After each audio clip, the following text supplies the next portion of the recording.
All right, so we're going to look at inscribed angles today.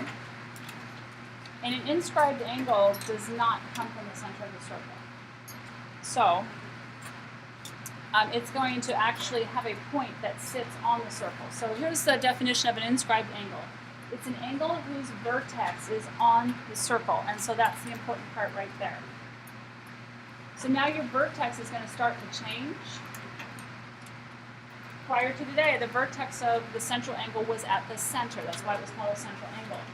The measure of the arc of that intercepted arc of that angle was the same measure as the degree of that central angle. But now, when it becomes an inscribed angle, they're no longer the same. So here's how you figure it out. The sides of the inscribed angle will always contain chords of a circle. So that's kind of how you know. Remember, a chord intersects the circle in two different places.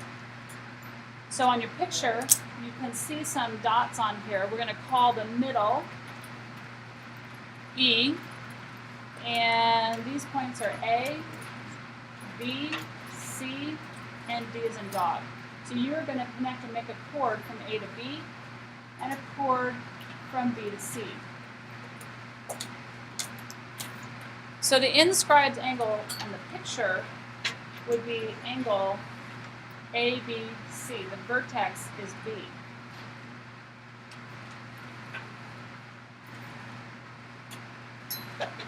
The intercepted arc would be the arc that is created by the endpoints of the chord from that inscribed angle. So, in other words, it's the points that are not the vertex. So if I'm trying to figure out what the intercepted arc is of this angle right here, look at the endpoints of that angle and go from one endpoint of the angle to the other, where you would not intersect the vertex. You don't want to go this direction, you intercept the vertex. Do we need to move closer to that seat there? I did. Does everybody understand that now our arc is quite large? Is that a major, minor, or a semicircle? Major. What, hon? Are you okay? Okay. So our intercepted, that seat's open if you want to move. I would. So our intercepted arc is what I put in here. So we're going to now find out how to find the intercepted arc given the angle measured here, or given the intercepted arc, how to find the angle. Wouldn't you agree that the angle appears smaller than the arc itself? Would you all agree with that? Okay. So then we come to theorem 9.4. If an angle is inscribed in a circle, then the measure of the angle equals 1/2 the measure of its intercepted arc. So the measure of the angle equals 1/2 the measure of the intercepted arc. So for instance, let's just say for giggles and chuckles that this arc right here is, oh, I don't know, 240 degrees. Visually, this is bigger than this. This is half whatever that is. In order to go from bigger to smaller, wouldn't I have to take this and cut it in half? So that means that the measure of angle ABC would equal 1/2 of that 240 degrees, which is what? What's half of 240? 120, right? So that means that this angle right here, from here to here, is 120 degrees. Sometimes you'll be given the angle and be expected to find the arc measure. So you just have to do it in reverse. Bless you. This is smaller than this. So if you go from smaller and want to go bigger, what would I do to this to get to here? Instead of dividing it by 2, we would multiply by 2, right? So I'm not big into memorizing stuff, but as soon as the vertex is no longer at the center of the circle, typically, there's some variations on this, you will take half of the arc that is intercepted to get that angle. Typically, there are some situations where that's not the case, but usually it has to do with half of the intercepted arcs in some way. There's only one arc that's intercepted here, So we take half. Again, if I know the angle and not the arc, I'm going to double this to get to that. So just remember, small, big. It'll help you remember, do I divide by 2 or do I multiply by 2? All right, so then look at example 1. It has a picture with it. And it says in circle Q, segment AC is a diameter. Why is that important? That this is a diameter. What does that mean about this arc? 180, and then this is 180. Notice I have no angles coming off of the center of the circle. I have no central angles in this picture. It goes on to say that the measure of arc CD is 68 degrees. So I'm going to go ahead and put, for arc CD, 68 degrees. Please mark up your pictures. It's imperative that you draw on your pictures. Not in your book, but on your homework tonight, you're going to draw the picture exactly as it is and start placing the values in there. That does not, well, we'll talk about that in a minute. It goes on to say that the measure of arc VE is 96. So from B to E is 96. So if I were you, I would put kind of a marking from here all the way to here. Because I don't know what AE is, I don't know what BA is. But I know that from B to E is 96 degrees, according to the instructions.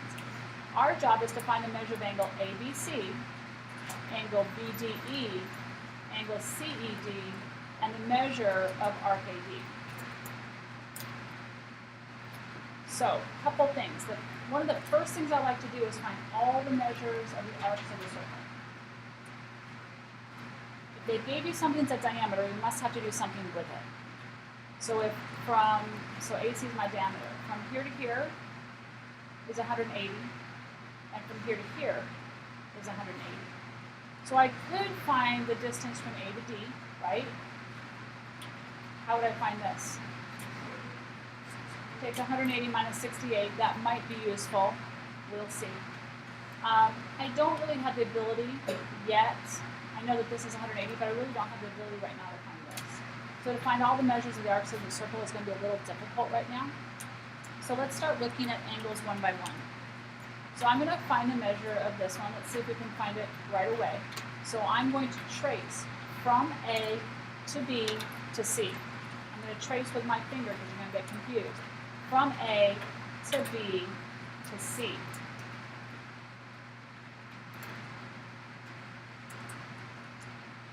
Doesn't that mean that this is my intercepted arc right here? What kind of an arc is it intercepting? This inscribed angle, because the vertex of that angle is on the circle. Isn't that a semicircle, 180 degrees? So, on your notes, the measure, let's do it in purple. The measure, because you're going to forget how we found this, the measure of angle ABC is equal to 1/2, because these are your notes, the arc that it's intercepting is from A, and we're going to call it ADC, because it's a semicircle. If we call it AC, it implies it's a minor arc. Then we're going to input what we know, 1/2 of, because I'm going from small to large, that's why I know I'm taking half of the arc. Our arc we determined was 180 degrees because it's a semicircle. So that means that the measure of that angle is 90 degrees. So this is a right angle. We're going to have a theorem associated with that shortly. We'll get to that in a minute. Then, so I found that one.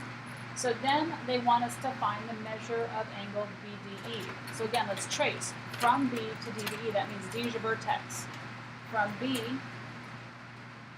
to D to E.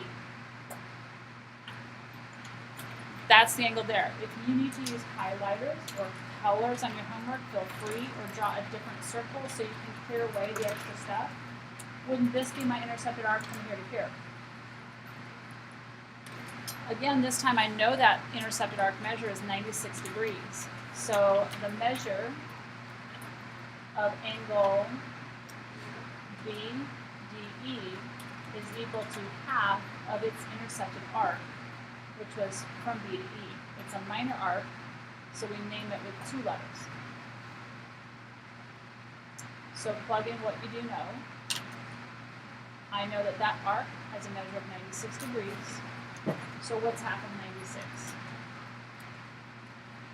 48. So then I'm going to put 48 degrees in my picture.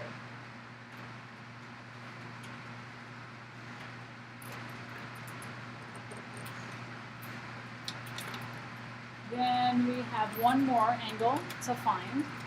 So now we're going to find the measure of angle CED. So again, we're going to trace from C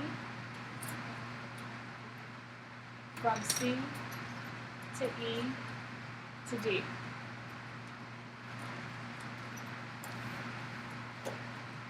Doesn't that mean that this is my intercepted arc from here to here? And we actually do know that arc measure. So finally, well, not quite finally, the measure of the angle CED is half of the intercepted arc, which is from C to D, which equals 1/2. We know that arc measure is 68 degrees, and so what is that? 34 degrees. Knowing this information, could I find the measure of this angle here? Bless you. Then could I find the measure of this angle here? Yes. Could I find the measure of that angle there? Yes. So they could ask you a domino effect from there. They didn't. But remember that all of your knowledge of linear pairs, vertical angles, the sum angle theorem, do you need a tissue? No, you're just sitting that way. You never know. All of these can still come into play. The last thing they want to know is the measure of AD. Well, AD, arc AD is from here to here, right? We already discussed that we actually can find arc AD because we talked about that earlier, right? It's part of the semicircle. So the measure of arc AD is equal to 180 degrees minus that 68 degrees, which will give us 112 degrees.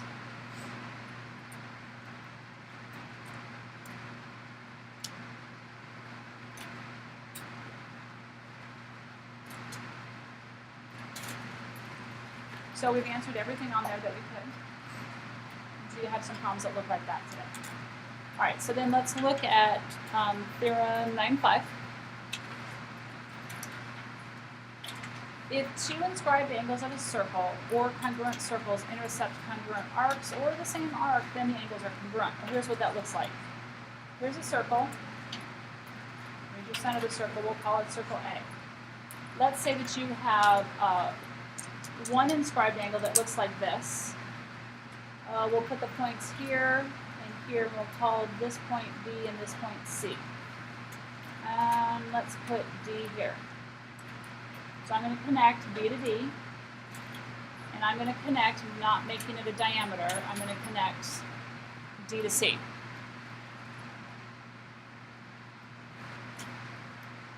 Then I'm going to put another point over here. I'm going to call this point E. I'm going to connect chords from B to E and from E to C. So this green angle is an inscribed angle because its vertex, its butt, so to speak, is on the circle.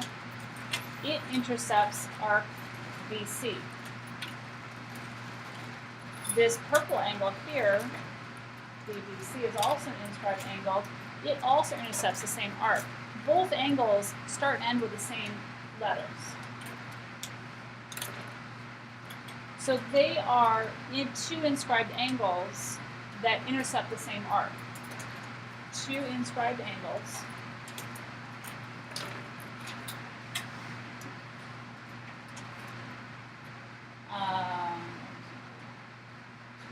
If two inscribed circles or congruent circles intersect. So if two inscribed angles intercept congruent arcs, the angles are congruent. So what this is saying is that angle BDC is congruent to angle BEC. I don't know what those measures are, but I do know that this angle right here is congruent to that angle right there. I don't know what they are, but I know that they're going to be equal angle measures because they both intercept the same arc. So that's something that might be useful to some problems that you have. All right, so flip that. I'm going to bring us to Theorem 9.6, which I promised you we would hit. It says, if an inscribed angle of a circle intercepts a semicircle, then the angle is a right angle. Didn't we experience that here in this example 1 right here? So angle ABC intercepted a semicircle, and the measure of that angle turned out to be 90 degrees. So anytime an inscribed angle intercepts a semicircle, you know for sure it's a 90 degree angle. Or if an inscribed angle ends up being 90 degrees, you know that it's intercepting a semicircle. So go ahead and connect these points that you see here. And you are going to call those points A, B, and C, and then connect the diameter from A to C. The middle is E as in Edward, and then you're going to put point D somewhere over here and call that D as in dog.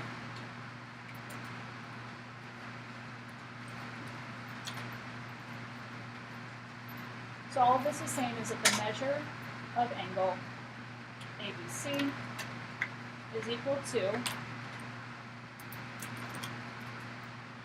this is intercepting, there's a diameter there, so it must be intercepting a semicircle. So therefore, technically it's half of the measure of our ABC, which equals 1/2 of 180 degrees, which is 90 degrees.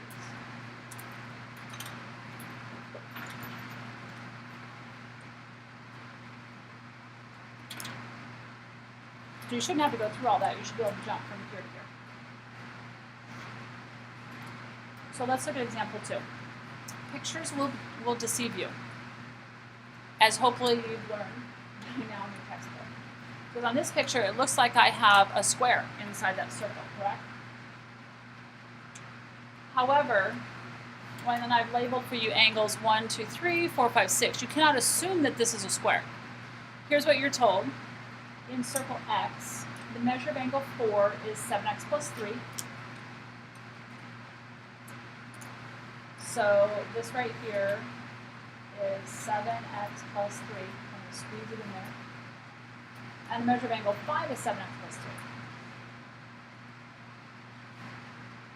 What does that tell you about those angles?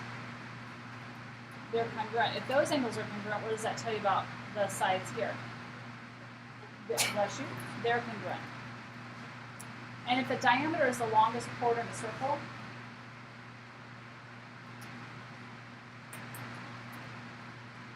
and this happens to be a diameter, which it didn't exactly tell you that, but isn't it going through the center of the circle?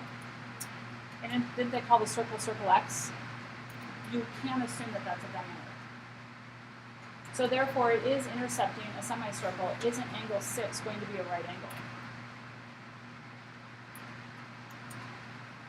Now, if I try to set 7x plus 3 equal to 7x plus 3, what's going to happen to the value of x? Yeah, everything's going to cancel out. Won't you have an identity? But we know what these angle measures are supposed to be. What are they supposed to be? A 45. Because if these are equal, and this is a right angle, then you have my sausage right triangle. So we can find the value of x. Wouldn't we just set one of these equal to 45? Okay, so there's one thing. Then in addition, they tell you that the measure of angle 1 is 5x. You may not assume that that's also a 45-degree angle because, did you hear that go up there? That was the squirrel, wasn't it? He's back today. I'm just saying. Oh yeah, he came up there. He has yet to come actually in the room, so not to worry, ladies. The fathers, you can come closer, we'll protect you. All right, So, I know, it's my fault for getting you off topic. Haley. Back this way. Okay, so we have to find the measure of angle 1, 2, 4, and 5. Well, we already know what 4 and 5 are. We cannot assume that 1 and 2 are equal also. What we can assume is that this is a right angle also. Why? It's an inscribed angle that also intercepts a semicircle. We cannot, however, assume that these are equal. The only thing I can assume is that that is a right angle. So, in order to find the measure of angle 1, I have to find x first, because I know that angle 1 is equal to 5x. The only way to find x is to take either angle 4 or angle 5 and set that 7x plus 3 equal to 45 degrees. So prior knowledge is very important, that you recognize that that was an isosceles right triangle. So now, solving, subtract 3. So 7x is equal to 42. What does x have to be? 6. So step 2, now that x is 6, the measure of angle 1 is equal to 5x, right? So that means that we're going to take 5 and multiply it by 6. It is your note, so please write more than you normally would. And so the measure of that angle is 30 degrees. Did it turn out to be 45? No. So then step 3, so we took care of angle 1. Step 3, measure of angle 2. What's the measure of angle 2? If angle 3 is 90 and that's 30, we know that angle 2 is what? 60 degrees.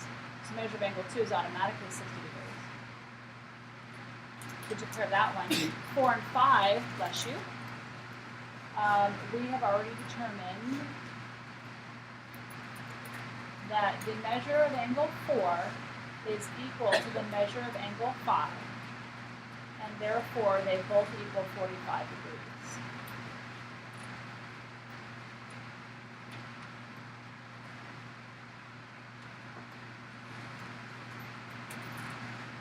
And you might want to add in there for your note purposes that since angle 6 and angle 3 are inscribed angles that intersect a semicircle,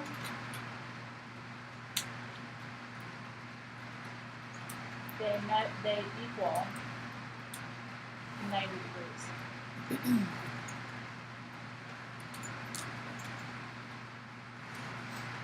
We have one more theorem and one more example, and then I'm going to show you a sample problem. So theorem 9.7 says, if a quadrilateral, which is how many sides? 4, is inscribed, that means it's inside inscribed. Your inscribed angle is inside the circle. Then its opposite angles are supplementary. That usually only occurred in our quadrilateral chapter in a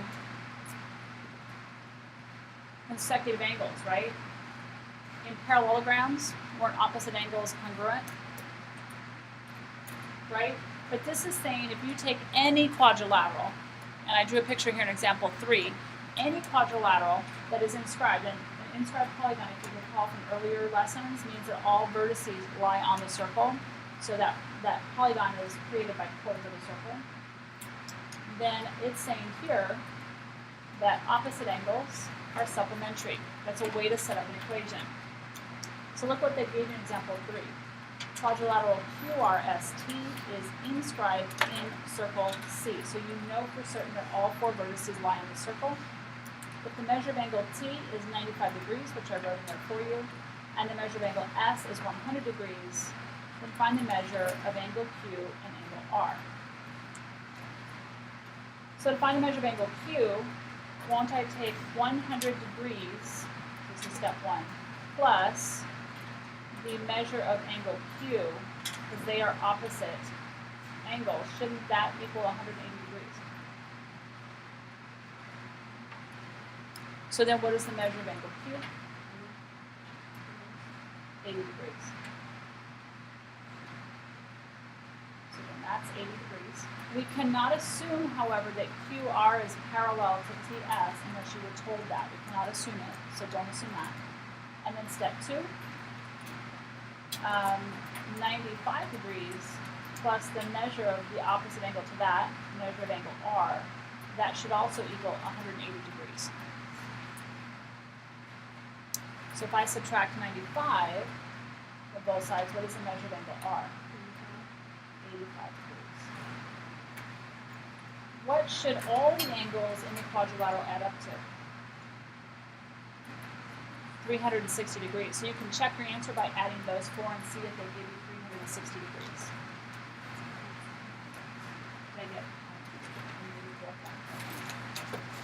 All right, so I'm going to put up here on the board, let's see if my computer will cooperate.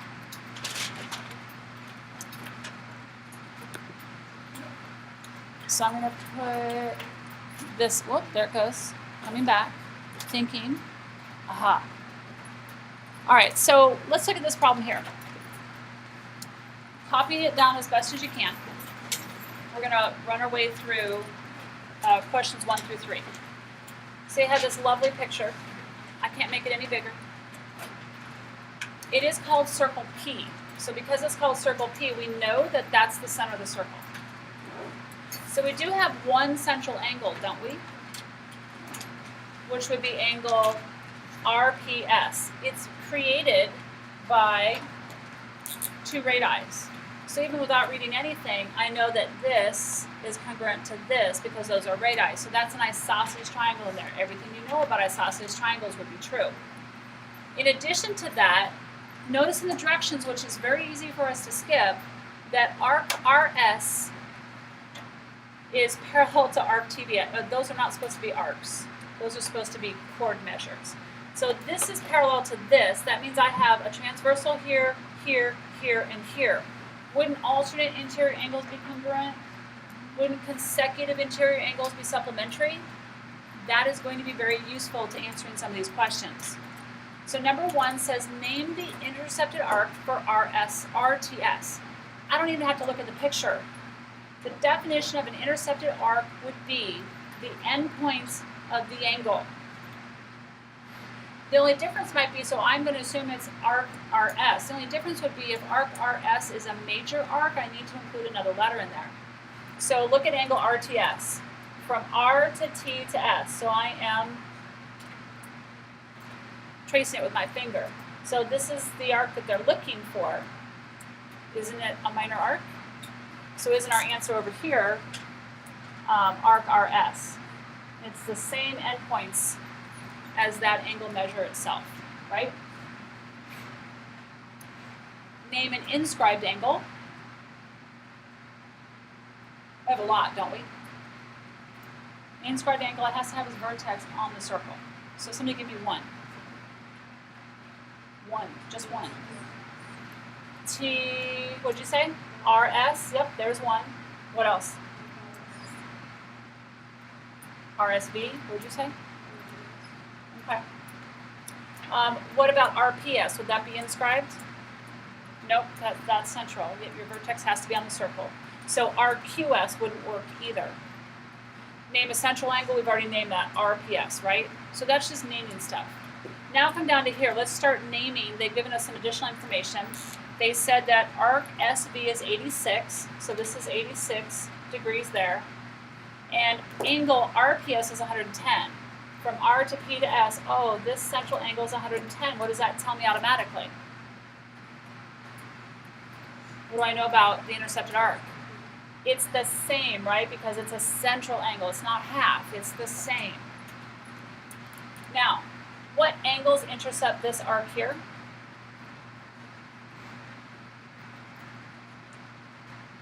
There's the endpoint. Start following S. Doesn't it go from S to T to B? Isn't that 1? So if this is 86, this is smaller visually than this. What's this angle going to be here? Right here. What's half of 86? 43, right? So this angle right here is 43 degrees. So STD right here is 43 degrees. Just off of the information. And then they also asked us about arc RS. Did they? Right here. We know that that's 110 degrees. Let's find angle PRS. From P to R to S. Isn't that a base angle in the isosceles triangle? How many degrees are left over for these two? 70. So cut it in half. Aren't each of those 35? RT is an arc that's associated with this right here. This angle from R, which is RT. So this angle right here.